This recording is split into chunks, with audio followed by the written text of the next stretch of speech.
Good morning everyone. आज के class में हम क्लास 12th के फिजिकल केमिस्ट्री के काफी इंपॉर्टेंट चैप्टर को डिस्कस करेंगे जिसका नाम है केमिकल काइनेटिक्स। ये चैप्टर आपका बेसिक आइडिया आपको क्लास 11th में भी होगा, वहां आप लोग इक्विलिब्रियम में और थर्मो में थोड़ा सा इसका लिंक्ड होता है। तो चलो इसको कंटिन्यू करते हैं और कुछ अच्छे क्वेश्चंस को डिस्कस करते हैं। फर्स्ट क्वेश्चन है आपको मल्टीपल करेक्ट क्वेश्चन है जो ये एडवांस में आया हुआ है।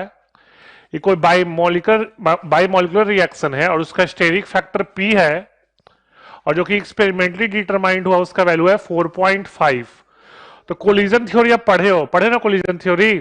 तो कोलिजन थ्योरी में होता क्या है, जो रेट ऑफ रिएक्शन होता है आपको पता होगा, वो होता है P into Z A B into E का power minus E A by R T. ठीक है, कोलिजन थ्योरी में रेट ऑफ रिएक्शन का फॉर्मूला क्या होता है, P into Z A B into E का power minus A by R T. तो अगर P का वैल्यू 1 से बड़ा है, P का वैल्यू 1 से बड़ा है, यानी कि ओवरऑल कोलिजन फ्रीक्वेंसी क्या हो जाएगा, बढ़ जाएगा। एक्सपेरिमेंटल वैल्यू क्या हो जाएगा, बढ़ जाएगा। ठीक है, और अगर P का वैल्यू 1 से कम है, यानी कि experimental value of collision frequency कम हो जाएगा। तो देखो ऑप्शन कि the activation energy of the reaction is unaffected by the value of a steric factor. हाँ, एक्टिवेशन एनर्जी को स्टेरिक फैक्टर से कोई खास मतलब नहीं होता, बिल्कुल सही है। Experimental determined value of frequency factor is higher than that of predicted by Arrhenius equation, ये भी सही है क्योंकि P 1 से बड़ा है। Since P equal to 4.5, the reaction will not proceed unless an effective catalyst is used। ये गलत है, समझ में आ गया। क्योंकि P ऑलरेडी 4.5 से 1 से बड़ा है, कि 4.5 है, तो कोलिजन फ्रीक्वेंसी काफी ज्यादा है, इसलिए कैटलिस्ट की जरूरत नहीं पड़ेगा। तो ये गलत है। और D, the value of frequency factor predicted by Arrhenius equation is higher than that. अच्छा, उसमें क्या था, एक minute, predicted by Arrhenius equation नहीं, आर्हेनियस इक्वेशन तो थ्योरेटिकल होता है। आर्हेनियस इक्वेशन क्या होता है, थ्योरेटिकल, तो ये गलत हो जाएगा। आर्हेनियस इक्वेशन थ्योरेटिकल होता है, समझ में आ गया। और ये एक्सपेरिमेंटल होता है, क्या होता है, जो P क्या होता है, experimental value upon theoretical value. तो आर्हेनियस इक्वेशन से जो वैल्यू आता है कौन होता है, थ्योरेटिकल होता है। ठीक है ना, तो आर्हेनियस इक्वेशन का फ्रीक्वेंसी फैक्टर ज्यादा नहीं होगा, कि वो क्या होगा, कम होगा, क्योंकि P का वैल्यू 1 से बड़ा है। ठीक है, तो नेक्स्ट क्वेश्चन में मूव करते हैं। एक minute,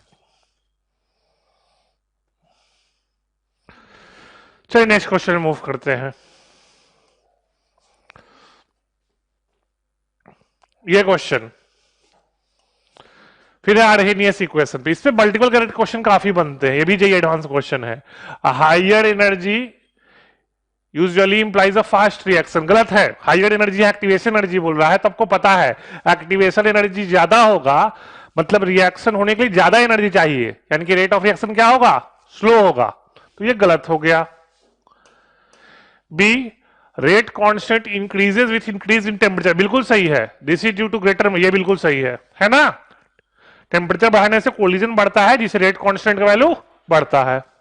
C, higher the magnitude of activation energy stronger is the temperature dependence of rate constant, ये भी बिल्कुल सही है। खुद सोचो, अगर एक्टिवेशन एनर्जी ज्यादा है, मतलब रिएक्शन होने के लिए टेम्परेचर को भी क्या होना पड़ेगा, बढ़ाना पड़ेगा। तो टेम्परेचर को बढ़ाना पड़ रहा है, यानी कि रिएक्शन का टेम्परेचर डिपेंडेंस ज्यादा है ना। अगर एक्टिवेशन एनर्जी कम है तो रिएक्शन थोड़े कम टेम्परेचर पे भी हो जाएगा, मतलब टेम्परेचर पे डिपेंड नहीं कर रहा है।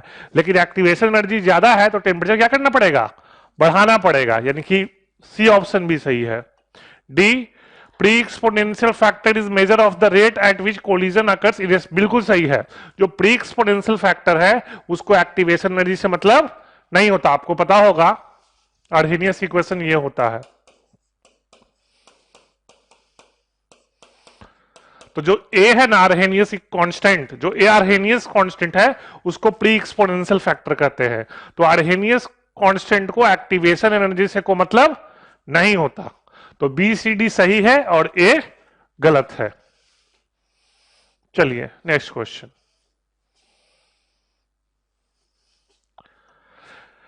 थर्ड क्वेश्चन, ये न्यूक्लियर केमिस्ट्री का है, लेकिन ध्यान रखिएगा आपको जैसे बताया है न्यूक्लियर केमिस्ट्री भी केमिकल काइनेटिक्स का ही पार्ट माना जाता है। तो उस पर देखते हैं क्या क्वेश्चन है। A closed vessel with rigid wall contains 1 mole of uranium, थोड़ा uranium 238 and 1 mole of air। और यूरेनियम 238 किस में जा रहा है? लेड 206 में। तो देखो ध्यान से, यूरेनियम 238 जा रहा है लेड 206 में, और इस प्रोसेस में वो इमिट करता है अल्फा और बीटा पार्टिकल। क्या इमिट करता है? अल्फा और बीटा पार्टिकल। और आपको पता है अल्फा पार्टिकल हीलियम गैस होता है। क्या होता है? एक तरह से हीलियम गैस। अच्छा, यह भी आपको पता है, यह है अल्फा पार्टिकल और यह है बीटा पार्टिकल। तो ये आपको पता है अल्फा पार्टिकल का तो मास होता है, लेकिन बीटा पार्टिकल का मास नहीं होता। तो जो भी मास घट रहा है किसके चलते घट रहा होगा? अल्फा पार्टिकल के चलते। तो मास 238 से 206 गया, तो कितना मास डिक्रीज किया? 32 यूनिट्स। कितना किया? 32 यूनिट्स। और एक अल्फा पार्टिकल का मास क्या होता है? 4 यूनिट्स। तो नंबर ऑफ अल्फा पार्टिकल क्या हो गए? 8 हो गए। 8 अल्फा पार्टिकल एमिट किया। अल्फा पार्टिकल क्या है? Helium gas. कितना क्या है? Helium gas. तो खुद देखो, यहां आपको प्रेशर का रेशियो पूछ रहा है, तो बाद में क्या था? 8 मोल हीलियम गैस और 1 मोल एयर। ध्यान रखना, ये बहुत बच्चे मिस्टेक किए थे, एयर को निगलेक्ट कर। भाई एयर तो कहीं नहीं गया ना, एयर तो एज इट इज है। तो 8 मोल हीलियम गैस और 1 मोल एयर, तो टोटल रेशियो मोल से क्या हो गया? 9। और पहले सिर्फ क्या था? एयर। तो रेशियो हो जाएगा 9। समझ में आया ना? बहुत बच्चे इस क्वेश्चन का आंसर 8 ला के आ गए थे, क्योंकि उन्होंने भूल गए कि एयर तो एज इट इज रहेगा ना, तो उन्होंने सेकेंड टाइम एयर का मोल ऐड नहीं किया था। तो ध्यान रखना, पहले केवल 1 मोल एयर था, बाद में 1 मोल एयर प्लस 8 मोल अल्फा पार्टिकल, जो कि एक हीलियम गैस है। तो रेशियो क्या हो जाएगा? 9:1। चलिए नेक्स्ट क्वेश्चन देखते हैं। नेक्स्ट क्वेश्चन देखिए, फर्स्ट ऑर्डर काइनेटिक्स का है, बहुत सिंपल सवाल। आपसे पूछ रहा है T1/8 upon T1/10, 1/8 and 1/10 of its initial concentration, है ना? तो देख लो आप, सिंपल है, आपको पता होगा T1/8 क्या होगा? 2.303/K लॉग ऑफ, इनिशियली मान लो x है, तो बाद में क्या हो जाएगा? x/8 होगा, है ना? और T1/10 क्या होगा?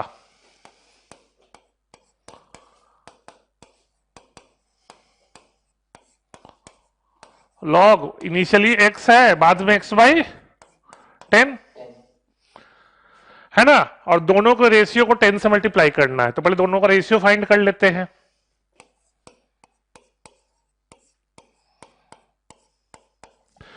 ये तो कट जाएगा, तो log 8 अपॉन log 10 आ गया, है ना? log 8 upon log 10।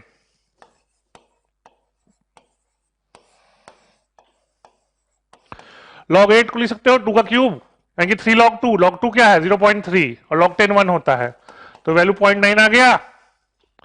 ये वैल्यू 0.9 आया, और किससे मल्टीप्लाई करना है? 10 से। तो 0.9 इंटू 10 क्या हो जाएगा? 9 हो जाएगा, है ना? सिंपल क्वेश्चन है। ये चारों क्वेश्चन जेईई एडवांस के आए हुए हैं। तो देख सकते हो काइनेटिक्स के क्वेश्चन बहुत डिफिकल्ट नहीं होते। अगर आप अच्छे से थ्योरी रिवाइज किए रहोगे, सारे फॉर्मूलाज पता है, तो इसके क्वेश्चन कंपटीशन में हो ही जाते हैं। चलिए कुछ और अच्छे क्वेश्चन को प्रैक्टिस करते हैं। फिफ्थ से पहले कोई डाउट नहीं है?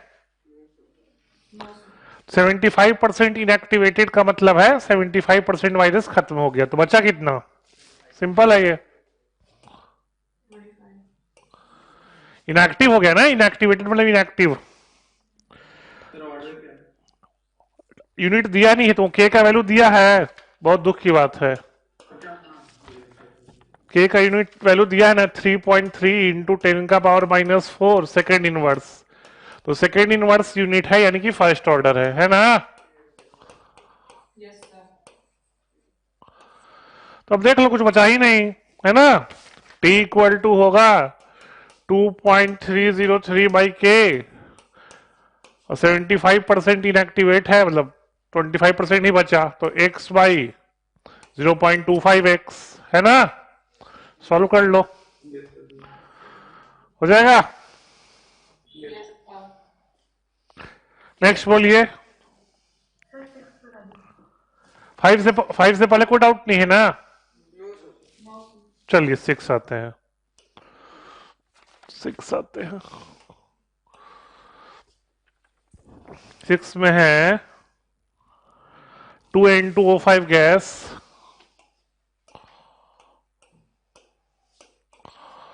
gives 4NO2 gas plus O2 gas, यही ना है। तो टोटल प्रेशर इज 350, तो मान लेते इनिशियली प्रेशर पी नॉट है, या इनिशियली 0 है ना। कुछ टाइम के बाद मान लेते हैं ये पी नॉट में से x गया, तो ये कितना हो जाएगा 2x, ये कितना हो जाएगा x/2। और आफ्टर कंप्लीशन दिया है ना, कंप्लीशन का मतलब रिएक्टेंट खत्म हो गया पूरा, तो पी नॉट ये कितना हो जाएगा 2 पी नॉट, ये कितना हो जाएगा पी नॉट बाई 2। तो उससे पी नॉट निकाल लोगे, है ना। 2 P not plus P naught by 2 कितना दिया है 500, है ना, 500 मिलीमीटर आफ्टर कंप्लीशन। तो पी नॉट आ जाएगा आपको 200, पी नॉट क्या आ जाएगा 200। और यहां देख लो आफ्टर कितने मिनट का है ये 30 मिनट्स का है, आफ्टर 30 मिनट्स का ये t इक्वल टू 30 मिनट पे। तो लिख लो 200 minus x plus 2x, 200 plus x by 2, तो 200 प्लस 3x बाई 2 क्या दिया है 350, क्या दिया है 350। तो x 100 आ जाएगा, x क्या आ जाएगा 100। आप चेक कर लो वैल्यू, x 100 आ जाएगा, वैल्यू पुट करके देख लो। ये 100 हो गया, ये 200 हो गया, ये 50 हो गया, तो ठीक है। तो दिक्कत क्या है इसमें अब कुछ रहता। अच्छा एक चीज इसमें ध्यान रखना, ये क्वेश्चन जे एडवांस में भी इस तरह का आया था, इसमें कोफिशिएंट 2 है, तो कोफिशिएंट देखना पड़ेगा आपको। 2 के लोगे 2 के equal to 2.303 by T log of P naught by P naught minus X, ठीक है, P naught by P naught minus X. समझ में आया सोच था। हाँ हाँ, ध्यान रखिएगा एक चीज, ये एडवांस में क्वेश्चन आया था, बच्चे मिस्टेक किए थे। यहां कोफिशिएंट 2 है ना, तो यहां 2 के डालना पड़ेगा। ये एनसीईआरटी में भी मिस्टेक है, एनसीईआरटी ने भी सॉल्व एग्जांपल में के कर दिया है ना। तो इसको ध्यान रखिएगा।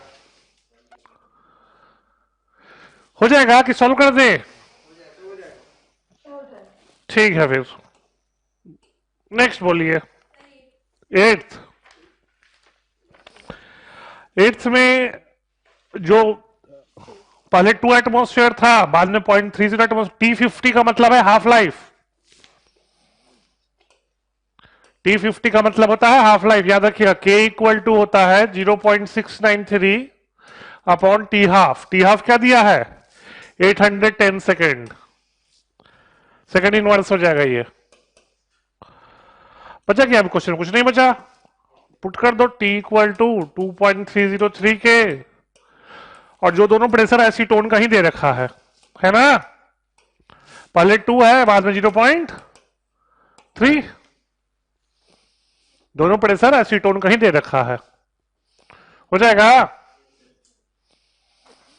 तो ध्यान रखना T50 का मतलब हाफ लाइफ एक्टर्स है, T50% देना चाहिए था, थोड़ा सा मे भी कंफ्यूजन हो गया होगा। चलो नेक्स्ट 11th, चल 11th बताते हैं। 11th तो इजी है, 11th तो इजी है। आपको रेट लॉ दिया है, यानी कि फर्स्ट ऑर्डर है। आप ग्राफ देख लो, जब रेट है 10 का पावर -3, के फाइंड करना है, और उस समय कंसंट्रेशन कितना है 0.1। ये तो सिंपल है, 10 का -2 हो जाएगा, है ना। है ना, रेट लॉ दिया है, कंसंट्रेशन दिया है, रेट ऑफ रिएक्शन दिया है, तो के तो निकल ही जाएगा ना। इजी क्वेश्चन था ये। 14 तो वो हार्मोनियस इक्वेशन है भाई, ये तो डायरेक्ट फॉर्मूला बेस्ड है, ये फॉर्मूला भूल गए, log k2 बाई k1। ध्यान रखिएगा, ratio of rate constant ratio of rate of reaction भी होता है, ध्यान रखना। जो रेट कांस्टेंट का रेशियो है वही रेट ऑफ रिएक्शन का भी रेशियो होता है।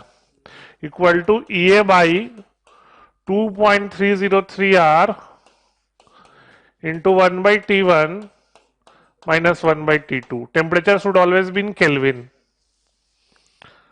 है ना।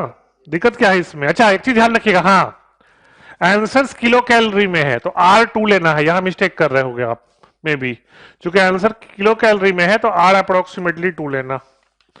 अगर आप R 8.31 लेके 4 लेके चलोगे तो जूल्स में आएगा आंसर, तो इसको ध्यान रखना कि चूंकि आंसर कैलोरी में है ऑप्शंस, इसलिए R2 लेके चलना है। 1.98 तो अप्रोक्सीमेटली 2 कर सकते हो भाई, क्योंकि ऑप्शंस काफी दूर दूर है ना। ऑप्शंस नजदीक रहते तो देखा जाता, या तो काफी दूर है 2 लेके चल दो। नेक्स्ट 14 के बाद 15 बड़ा क्वेश्चन है कि है इजी? 15 बड़ा क्वेश्चन है लेकिन है इजी। देखो आपको पैरेलल रिएक्शन दिया है ना, ऐसा सोच लो, ए रिवर्सिबल साइन बी, ठीक है, K1 और K2। इक्विलिब्रियम कांस्टेंट दिया है 10 का पावर 4, तो ये तो आप पढ़े हो, K1 बाई K2 हो जाएगा 10 का पावर 4, ये तो पता है ना, बोलिए।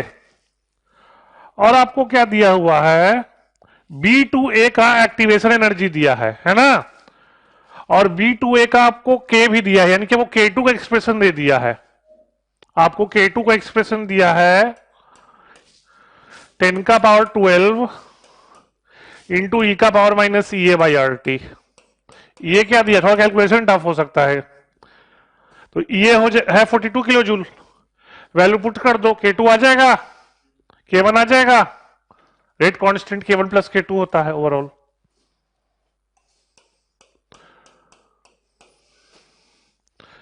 ठीक है, थोड़ा कैलकुलेशन ज्यादा है इस क्वेश्चन में, ये बात मानेंगे, थोड़ा सा कैलकुलेशन ज्यादा है।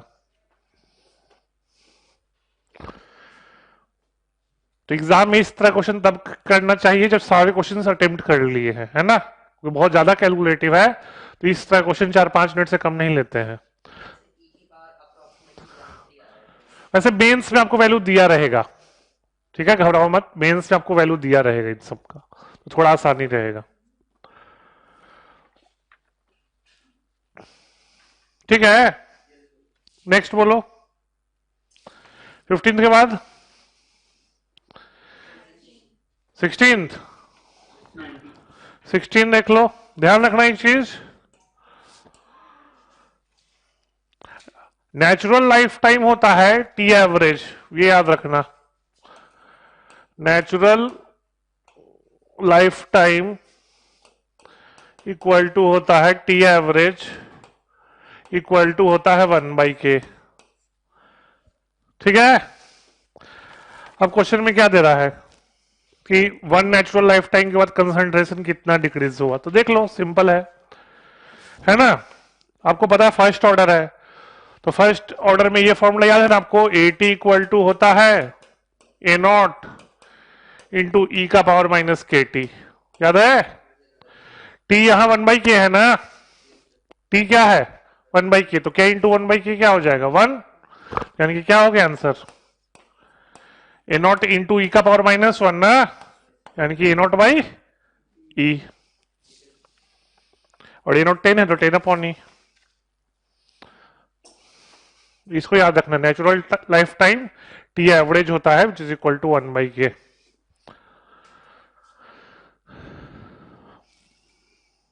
यहां हमने ये फॉर्मूला इसलिए यूज किया क्योंकि ऑप्शन एक्सपोनेंशियल में था, समझ गए, हाँ। नेक्स्ट बोलिए 19।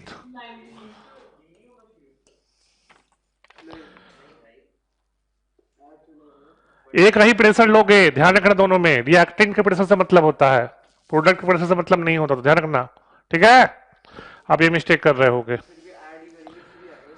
हाँ 19th, 19 तो इजी है। देखो देखो 19th में क्या है ना, बेसिकली जो रिएक्शन है वो एसिड कैटलाइज्ड है। देखो आप रिएक्शन लिखा हुआ है वो एसिड कैटलाइज्ड है, तो एसिड कैटलाइज्ड है मतलब जो रेट ऑफ रिएक्शन है वो H प्लस से कंसंट्रेशन पे डिपेंड करेगा। रेट ऑफ रिएक्शन किस पे डिपेंड करेगा? H प्लस के कंसंट्रेशन पे। तो याद रखो, ऐसा सोच लो कि जो रेट ऑफ रिएक्शन है is proportional to H plus का कंसंट्रेशन।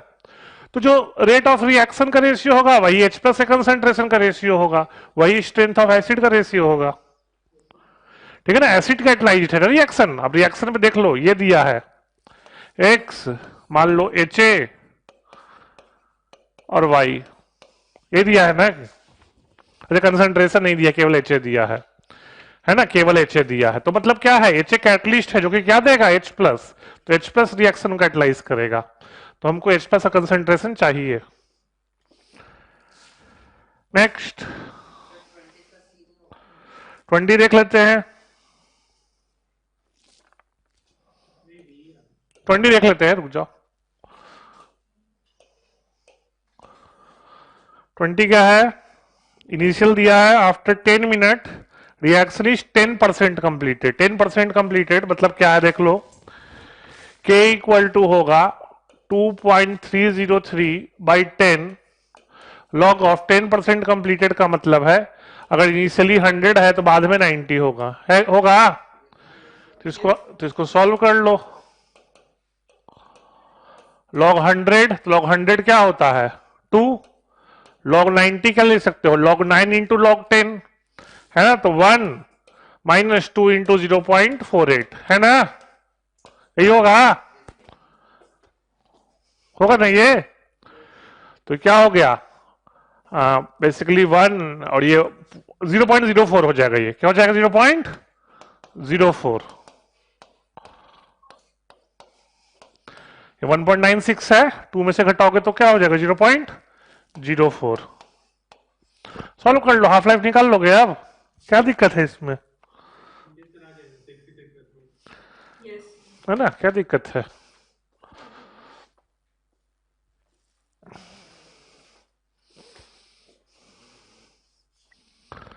हो गया,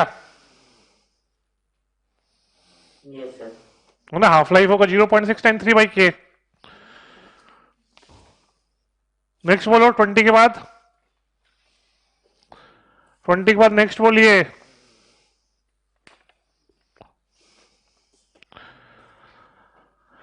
ट्वेंटी के बाद नेक्स्ट है 24, 24, 24 देखो,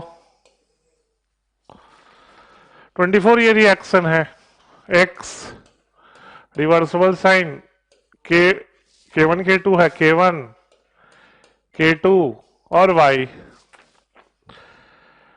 T इक्वल टू 0 पे कंसंट्रेशन है X नॉट, क्या है X नॉट, तो ये इनिशियली 0 होगा, बोलो। एंड आफ्टर टाइम T, ध्यान से देखना, आफ्टर टाइम T X का कंसंट्रेशन दिया है, कंसंट्रेशन X, तो आपको पता है मान लो ये 5 मोलर होता और ये 2 मोलर होता, तो ये कितना होता 3 मोलर, तो ये कितना हो जाएगा X नॉट माइनस X होगा, बोलिए। अब क्या लिख सकते हो, minus dx by D T,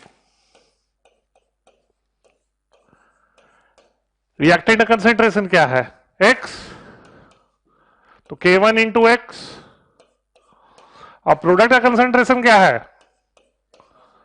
ना, ब्रैकेट में डाल दो X not minus x, solve हो जाएगा, समझ में है ना।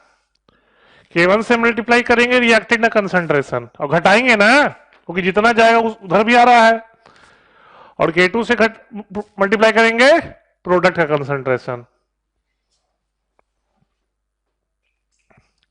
बोलो। समझ में आया क्या किए ना, क्योंकि देखो रिएक्टेंट प्रोडक्ट में जा रहा है तो रिवर्सिबल है तो प्रोडक्ट भी रिएक्टेंट में आएगा, इसलिए घटा रहे हैं, ठीक है ना। फिर क्या है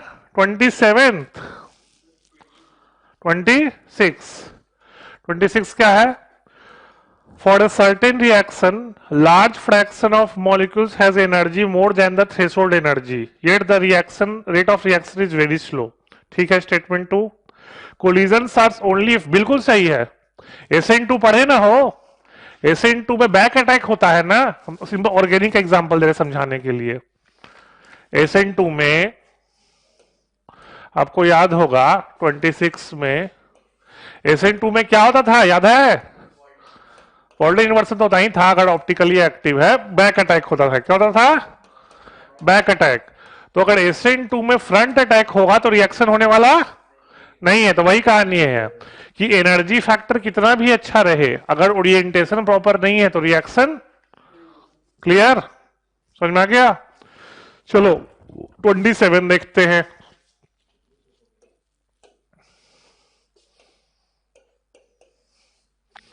क्या है, certain reactions are thermodynamically physical but their rates are very slow, बिल्कुल सही है ना।